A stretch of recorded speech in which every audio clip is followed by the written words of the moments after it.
11 cities disrupted, 19 major roads closed, more than 1,200 officers redeployed nationwide, and an estimated £27 million in economic impact, all within a single day. Britain has just witnessed its largest wave of anti-racism demonstrations in over a decade, and the scale caught even senior police commanders off guard. What began as organized protests quickly swelled into something far larger, tenser, and more unpredictable as crowds surged across Manchester, Birmingham, Leeds, Glasgow, Cardiff, and central London, overwhelming local authorities and forcing emergency teams to divert resources from routine operations.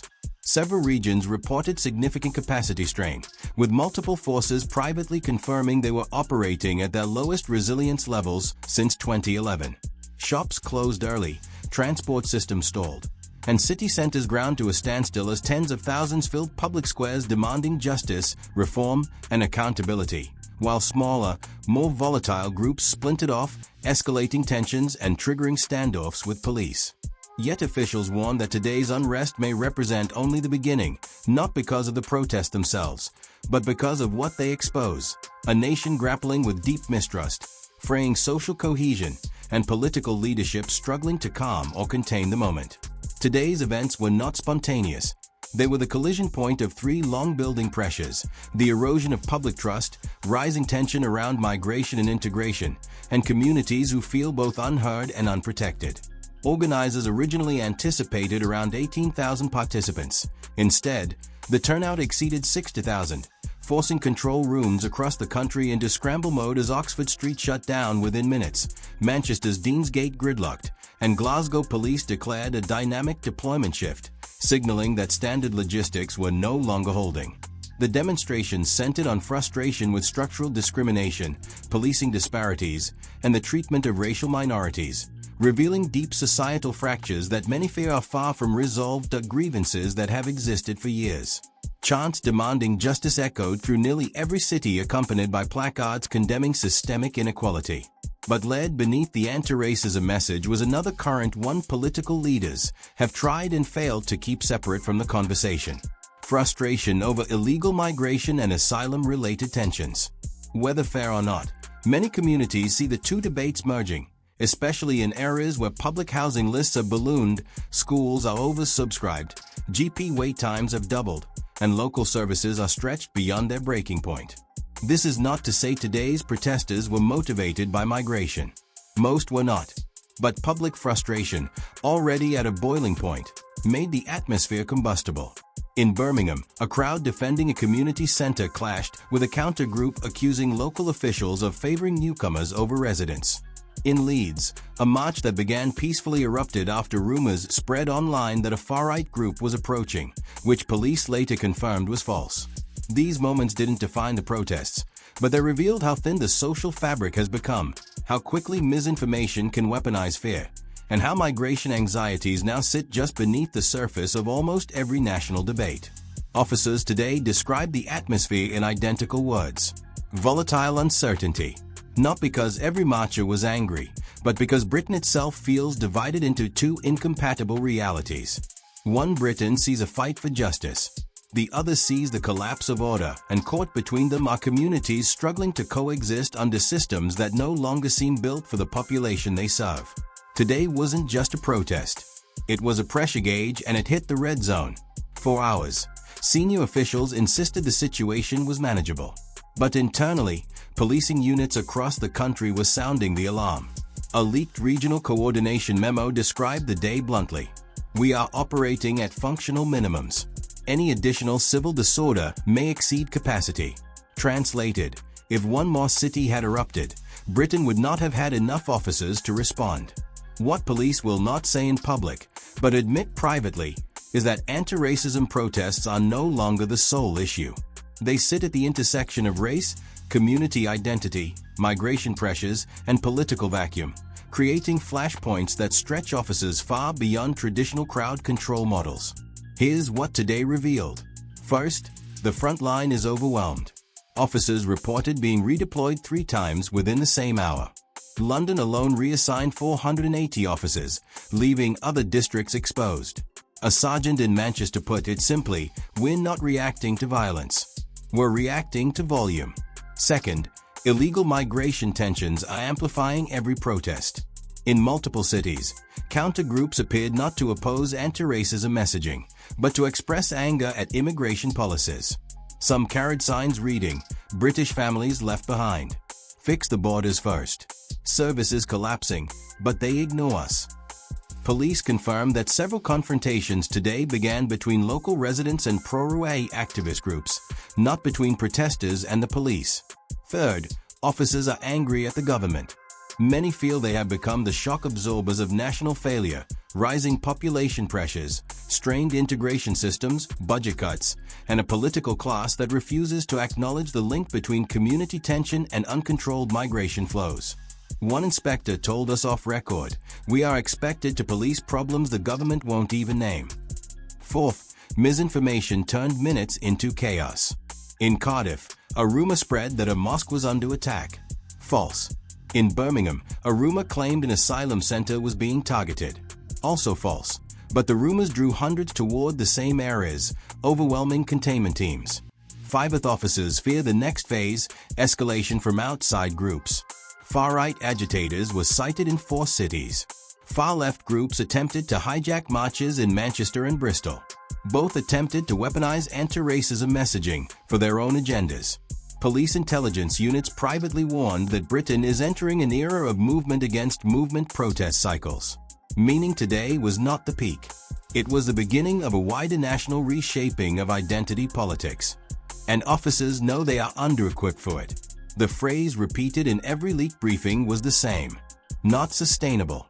Not the protests, not the staffing levels, not the political silence surrounding migration pressures intensifying community fractures. Today showed the public the streets. Police saw the bigger picture. A nation straining under unresolved tensions with officers stuck in the middle. Every major protest reveals more about the country than its slogans. And today, Britain revealed 3 fault lines that will define the next decade. Fault line 1. Communities living in different realities. For many who marched today, the message was moral and urgent. End discrimination, demand justice, reform policing. But for thousands of others watching from behind shuttered shop windows, the day represented something different. Fear of instability, frustration at overwhelmed local services, and anger that political leaders seem more responsive to protests than to struggling residents. In cities with high asylum housing numbers, tensions rose fastest, not because protesters were dangerous, but because communities already feel stretched thin. People see housing lists years long, GP surgeries full, schools at capacity, neighborhood demographics shifting faster than local integration can manage. When anti-racism marches arrive in these areas, they collide with anger that predates the protests themselves. Fault line 2. A political class afraid to speak plainly. Across Westminster, statements tonight were predictable.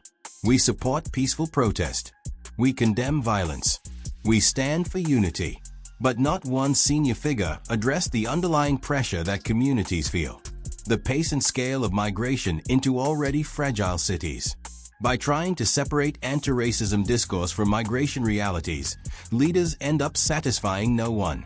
Supporters of the marches feel dismissed.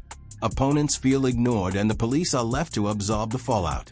When government refuses to name the tensions shaping a protest, those tensions surface anyway in the streets. Fault line 3. The collapse of trust. The loudest message today wasn't in chants. It was in conversations. People no longer trust police to protect them, media to tell the full story, or government to stabilize the country. Trust doesn't disappear overnight. It erodes quietly until one day people realize they don't believe anything coming from official channels. Today was that day for many. Britain now faces a deeper question. Can a nation stay cohesive when its institutions lose legitimacy on both sides of the divide? The answer will shape the next protest and the next crisis. Because once trust fractures, it rarely heals cleanly. Today was not just about racial justice, not just about migration pressure, not just about policing. It was about a society where every group believes the system is failing them. And they are all right. Tonight, as the crowds disperse and the sirens fade into the background, Britain is left with a question far heavier than anything seen on the streets today.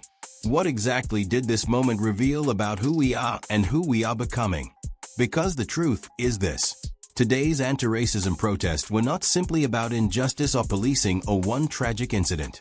They were about a deeper fracture, a slow-burning tension woven through years of mistrust, demographic shifts, cultural clashes, and a political system that appears increasingly incapable of absorbing the pressure. Every city told a different story, but the pattern was unmistakable.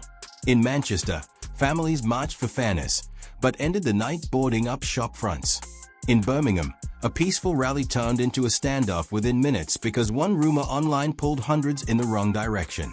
In Leeds, rival groups showed up completely unannounced, something police commanders privately admitted was their worst-case scenario.